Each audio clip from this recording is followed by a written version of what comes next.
Kilala niyo ba si Benigno Santos? Siya ay isang premyadong makata na naglimbag ng ilang mga dito sa ating bansa. Ginamit niya ang kanyang paraan ng pagsulat upang ihayag ang kanyang saloobin sa iba't ibang isyu ng ating bansa. Siya rin ay mahusay na kritiko at mahusay na guro at ginawaran pa nga na bilang isang modelong guro ng ating bansa. At nakakamit din ng ilang parangal sa kanyang mga gawa. At isa sa kanyang mga nilimbag ay ang paglikha.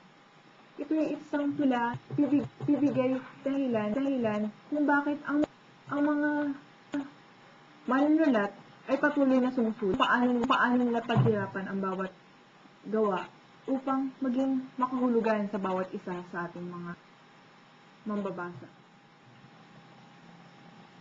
Sa tuwing makakahanap ako ng tula sa laktaw-laktaw na liwanag sa ulap sa gabi, sa laganap na dilim ng araw-araw, ang natagpuan ko ay buwan at ulan.